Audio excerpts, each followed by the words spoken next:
किसान साथियों, स्वागत है आप सभी का एक बार फिर से मालवा की खेती यूट्यूब चैनल पे। जैसा कि किसान साथियों आपको पता है कि शीघ्र ही सोयाबीन की बुआई का समय आने वाला है, जिस कारण हमें सभी तैयारियां पहले से कर लेनी है। अच्छा, बीज का हमें प्रबंध कर लेना है, खाद की हमें व्यवस्था कर लेनी है, खेतों की जुताई करके पाटा लगाकर मिट्टी भुरभुरी लगाकर उसे अच्छी तरह से तैयार कर लेना है। और जब भी बुआई का समय आए किसान साथियों, हमें इस बात का ध्यान रखना है कि जो हम वैरायटी लगा रहे हैं वो सही तरीके से लगाएं।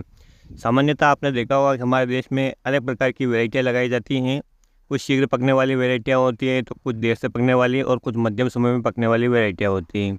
वही आपने देखा होगा कि कुछ वैरायटियाँ हैं जो सीधे बढ़ती हैं, तो कुछ वैरायटियों में ब्रांच निकलती है और पौधे फैलते हैं। तो सोयाबीन की बुआई करते समय हमें इस बात का ध्यान रखना है कि हम किस वैरायटी का चुनाव कर रहे हैं और वो वैरायटी कैसी है, उसका जो पौधे का स्ट्रक्चर है वो कैसा है, फैलने वाला है या सीधे बढ़ने वाला।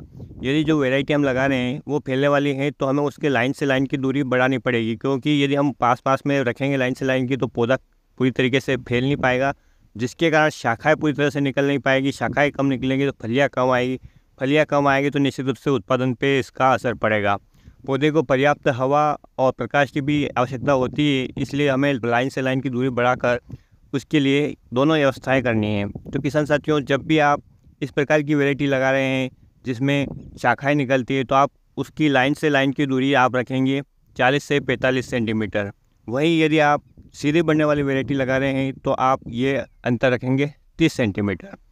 किसान साथियों, इस प्रकार से हमें बुआई के समय लाइन की दूरी को मेंटेन करना है। अब पौधे से पौधे की दूरी की बात करें किसान साथियों, तो जो फैलने वाली वैरायटियाँ हैं उसमें आप 5 से 10 सेंटीमीटर का अपने हिसाब से अंतर रख सकते हैं और पौधे से पौधे की दूरी। और यदि आप सीधे बढ़ने वाली वैरायटी लगा रहे हैं तो 3 से 5 सेंटीमीटर और 6 सेंटीमीटर तक इस दूरी को आप मेंटेन कर सकते हैं। किसान साथियों, सीड ड्रिल का काम होता है बीज गिराना। इससे बराबर सही जगह पर बीज गिरेगा या नहीं गिरेगा ये तो कह नहीं सकते, क्योंकि सीड ड्रिल मतलब बीज गिराने वाली मशीन है। ये तो केवल एक एवरेज रूप से देखा जाता है कि पौधे से पौधे की दूरी है वो सही तरीके से मेंटेन हो पा रही है नहीं। कहीं कहीं के 2-2 पौधे पास में हो जाते हैं तो कहीं 4 पौधे की जगह भी खाली रह जाती है। तो ये तो एक अंदाज़ा है सीड ड्रिल मशीन से बुआई करने का कि पौधे से पौधे की दूरी को मेंटेन कैसे किया जाए।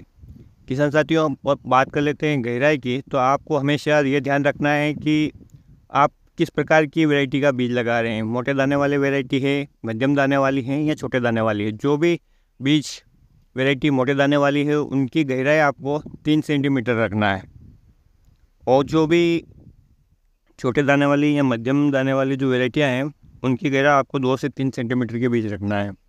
पहले आपको बीज उपचार करना है, और बीज उपचार के लिए FIR की तकनीक अपनाई जाती है किसान साथियों। FIR में फंगिसाइड, इंसेक्टिसाइड और फिर राइजोबियम या PSB कल्चर आता है।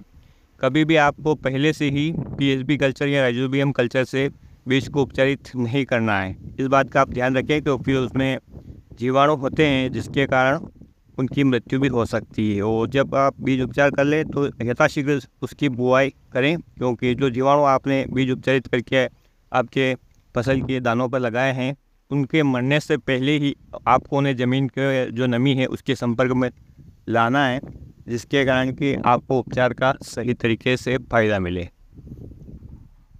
तो किसान साथियों, अब बात कर लेते हैं बीज की मात्रा की, क्योंकि अलग अलग वैरायटी की जो बीज की मात्रा है वो भी कम ज़्यादा लगती हैं। छोटे दाने वाली जो वैरायटी है उसका जो बीज गिरता है प्रति हेक्टर वो है 60 किलो। मध्यम दाना वाली जो वैरायटी है उसका 70 किलो, और जो बड़े दाने वाली वैरायटी जैसे कि 95-60 इसका दाना 80 किलो प्रति हेक्टर लगता है। आवश्यकता से अधिक पौधे किसान साथियों ना लगाएं, अन्यथा आपके खेतों में रोगों और कीटों का प्रकोप ज़्यादा बढ़ जाएगा, फसल घनी हो जाएगी तो सही तरीके से प्रकाश और हवा का संचार नहीं हो पाएगा। परिणाम स्वरूप कीटों और रोगों का प्रकोप बढ़ेगा, जिसके कारण आपकी दवाइयों का खर्चा अधिक आएगा। दवाइयों का खर्चा आएगा तो लागत बढ़ेगी, तो आखिर में जाके आपका मुनाफा कम पड़ेगा।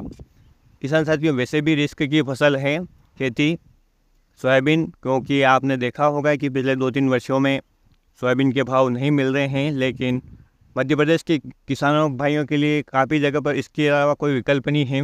मक्का यदि वो लगाते हैं तो नीलगाय खा जाते हैं, मूंगफली लगाते हैं तो बाद में बारिश हो जाती है तो वो ख़राब हो जाती है, मूंग और उड़द में तो वायरस आ जाता है। इस प्रकार से यदि हम देखें तो कहीं ना कहीं हम सोयाबीन लगाने पर मजबूर है अधिकांश मध्य प्रदेश के क्षेत्र में। फिर भी कुछ किसान भाई अलग अलग जो फसलें हैं वो लगाने की कोशिश कर रहे हैं और लगा भी रहे हैं। तो किसान साथियों, आज के वीडियो में इतनी जानकारी थी। उम्मीद करता हूं कि इस प्रकार से आप लाइन से लाइन और पौधे से पौधे की दूरी को मेंटेन करके उचित पौध संख्या अपने खेत में रख पाएंगे और सही तरीके से अपनी फसल को बोएंगे और अच्छा खासा लाभ उससे कमाएंगे। यही आज का वीडियो का उद्देश्य था बताने का किसान साथियों। तो उम्मीद करता हूँ कि ये जानकारी आपको पसंद आएगी। पसंद आए तो प्लीज़ वीडियो को आप लाइक कीजिए और अन्य किसान भाई के हित में इस वीडियो को शेयर कीजिए। फिर मिलते हैं एक नए वीडियो में एक नई जानकारी के साथ। तब तक के लिए किसान साथियों ख्याल रखिएगा आप अपना, अपने परिवार, अपने पशुधन का। वीडियो देखने के लिए आपका बहुत बहुत धन्यवाद। जय हिंद, जय जवान, जय किसान।